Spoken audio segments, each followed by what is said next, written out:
Test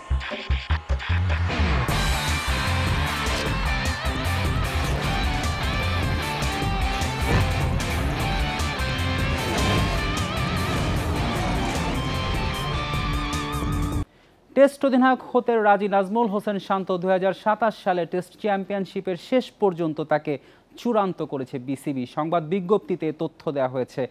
এর মধ্য দিয়ে ক্রিকেটের ৩ ফরম্যাটে ৩ অধিনায়ক পেল বাংলাদেশ। সবশেষ লঙ্কা সিরিজে ওয়ানডে নেতৃত্ব থেকে শান্তকে সরিয়ে দেওয়া হলে টেস্ট অধিনায়কত্ব ছেড়ে দেন শান্ত।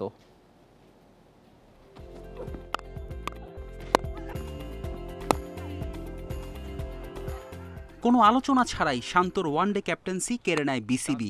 দায়িত্ব পান মেহেদী মিরাজ। তখনই অভিমানে টেস্ট অধিনায়কত্ব ছাড়ার ঘোষণা দেন শান্ত। এখন ক্রিকেটের ৩ ফরম্যাটে টাইগারদের ৩ ক্যাপ্টেন। টেস্টে শান্ত, ওয়ানডেতে মিরাজ ও টি-20তে লিটন। অনেকদিন ধরে টেস্ট অধিনায়ক খুঁজছিল বিসিবি, কিন্তু শান্তর চেয়ে যোগ্য কাউকে খুঁজে পায়নি। সবশেষ টেস্ট সিরিজেও শান্তর ২টি সেঞ্চুরি। দলকে নেতৃত্ব দিয়েছেন সামনে থেকে। তাই শান্তকেই আবার রাজি করিয়েছে বিসিবি। তাতে সায় দিলেন শান্ত। বাংলাদেশ টেস্ট দলের নেতৃত্বের দায়িত্ব পালন করে যেতে পারাটা আমার জন্য সত্যি সম্মানের। আমার নেতৃত্বের প্রতি বোর্ড যে আস্থা রেখেছে তাতে আমি কৃতজ্ঞ। টেস্ট ক্রিকেটে দেশকে নেতৃত্ব দেওয়া আমার জীবনের সবচেয়ে বড় গর্বের বিষয়। আমাকে যে দায়িত্ব দেয়া হয়েছে তার প্রতিদানে নিজের সর্বোচ্চটা দেব। শান্ত ধৈর্য, প্রতিশ্রুতি এবং টেস্ট ক্রিকেটকে গভীরভাবে বোঝার প্রমাণ দিয়েছে। ওর নেতৃত্বে দল পরিণত ও আত্মবিশ্বাসী হয়েছে। বোর্ড মনে করে নতুন এই টেস্ট চ্যাম্পিয়নশিপ চক্রে এগিয়ে যাওয়ার পথে নেতৃত্বের এই ধারাবাহিকতা আমাদের জন্য সুফল বয়ে আনবে। ওয়ানডে ব্যাটিংয়ে শান্তর অবস্থা খুব একটা ভালো নয়। ধারাবাহিকতা নেই ব্যাটিংয়ে, আর টানা ব্যর্থতায় বাদ পড়েছেন টি-20 থেকে। সাদা বলের এমন পারফরম্যান্স লাল বলের ক্রিকেটে প্রভাব ফেলে কিনা তাই দেখার বিষয়। প্রায় ৪ মাস পর শান্তর নেতৃত্বেই আয়ারল্যান্ডের বিপক্ষে টেস্ট খেলতে যাচ্ছে বাংলাদেশ। ফেরদৌস ইসলাম, ইন্ডিপেন্ডেন্ট নিউজ। শান্তর টেস্ট অধিনায়কত্ব নিয়ে আরও বিস্তারিত কথা বলতে আমাদের সঙ্গে যোগ দিচ্ছেন সহকর্মী মাঝহারুল ইসলাম।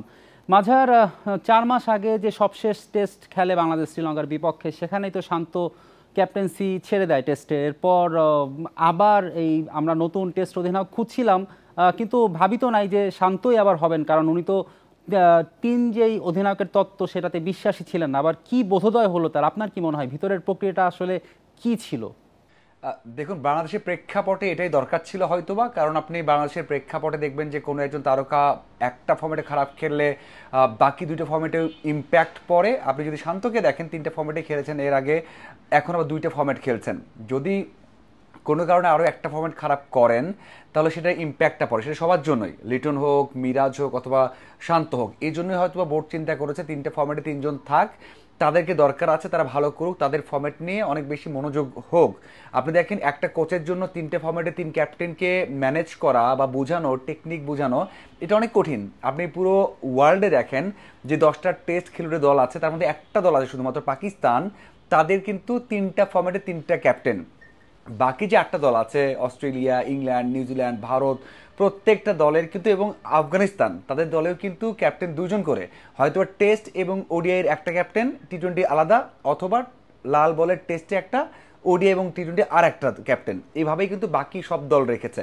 বাংলাদেশ ওই পথেই যেতে পারতো, হয়তো ভালো হতো। কিন্তু আপনি যদি লিটনকে দেখেন, মিরাজকে দেখেন, তাদের যে মানসিকতা, তাদের যে ধারাবাহিকতা, তাতে টেনশন থেকে যায়, একটা বড় টেনশন থেকে যায় যে একটা ফর্মেটে খারাপ খেললে আরও একটা ফর্মেটে সেটা ইম্প্যাক্ট ফেলে, যেটা অন্য দেশের হয় না। তারা মেন্টালি অনেক স্ট্রং থাকে। ভারত তো চায় তাদের 3টে ফর্মেটে একটা ক্যাপ্টেন হোক।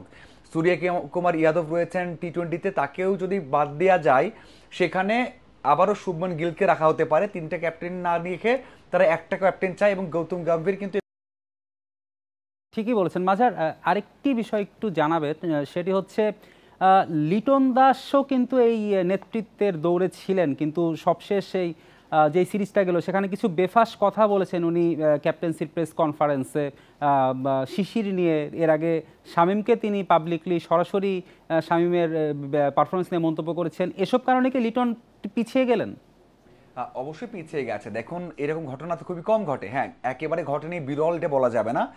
ওয়ার্ল্ডে ঘটেছে কিন্তু খুবই কম, আপনার অনেক খুঁজতে হবে এরকম নিদর্শন বের করার জন্য।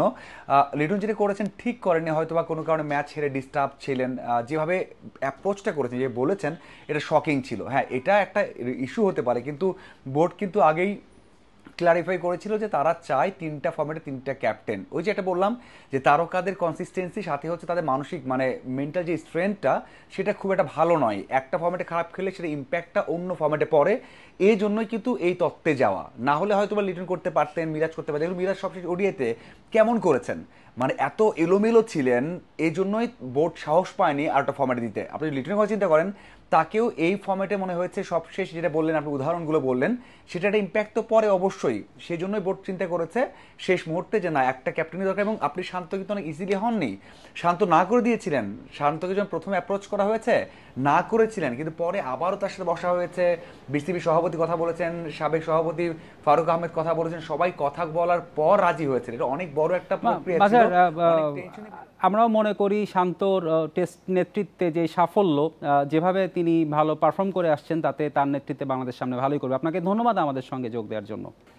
ভারতের বিপক্ষে এশিয়ান কাপ বাদশাহের হোম ম্যাচ সামনে রেখে দ্বিতীয় দিনের মতো অনুশীলন করেছে জাতীয় ফুটবল দল। এদিনও 15 ফুটবলার নিয়ে হয়েছে অনুশীলন। বৃষ্টির মধ্যে জাতীয় স্টেডিয়ামে নিজেদের প্রস্তুত করেছেন জামাল জায়ানরা। টেকনিক্যাল দিকের চেয়ে ফিটনেস নিয়ে কাজ হয়েছে বেশি। হেড কোচ হাভিয়ের কাবরেরা নেই, সহকারী কোচ হাসান আল মামুনি অনুশীলন চালিয়ে যাচ্ছেন। এদিকে 18 নভেম্বরের ম্যাচ সামনে রেখে 3 দিন আগে ঢাকায় আসবে ভারতীয় দল। গেল এপ্রিলে ভারতে খেলতে গিয়ে নানা ধরনের বিড়ম্বনায় পড়তে হয়েছিল বাংলাদেশকে। এবার অ্যাওয়ে ম্যাচ খেলতে আসা ভারতকে নিয়ম অনুযায়ী সহায়তা করা হবে বলে জানিয়েছেন বাফুফে সভাপতি তাভিদ আউয়াল। আর ম্যাচ জিতে জবাব দিতে চান তিনি। আমরা বাংলাদেশ ফুটবল ফেডারেশন থেকে আমাদের যে বাঙালি কালচার, যেটা আমাদের বাঙালি কালচারটাকে আমরা সবসময় হাইলাইট করব। আমরা বিশ্বাস করি যে ধরনের নেতিবাচক আচরণ আমরা অন্যদের দেশে পেয়েছিলাম, সেটা প্রমাণ করে যে বাংলাদেশ এখন খুবই একটা ট্যালেন্টেড টিম। বাংলাদেশ একটা থ্রেট। তো বাংলাদেশি দলকে ওরা যত রকমের সাইকোলজিক্যাল এবং অন্য কৌশল ব্যবহার করতে পারে তারা ব্যবহার করে। আর আমরা বিশ্বাস করি আমাদের নিজস্ব ট্যালেন্টের উপরে, আমাদের টিমের উপরে, আমাদের দলের উপরে। আর আমরা প্রত্যেকটা জবাব মাঠে খেলে জিতিয়ে দিতে প্রস্তুত। 21তম জাতীয় দূরপাল্লার সাঁতার প্রতিযোগিতায় পুরুষ বিভাগে চ্যাম্পিয়ন বাংলাদেশ সেনাবাহিনী, আর নারী বিভাগে শ্রেষ্ঠত্ব নৌবাহিনীর। নারায়ণগঞ্জের বক্তাবলী ঘাট থেকে শুরু করে এই সাঁতার ম্যারাথন শেষ হয় মুন্সিগঞ্জ ঘাটে। এখান থেকে নির্বাচিত সাঁতারুদের নিয়ে আন্তর্জাতিক অঙ্গনে সাফল্য পেতে বিশেষ পরিকল্পনা ফেডারেশনের। ধলেশ্বরী নদীতে এক বিশেষ আয়োজন। একদল যুবক যুবতীদের পদচারণায় মুখরিত নারায়ণগঞ্জের বক্তাবলী লঞ্চ টার্মিনাল।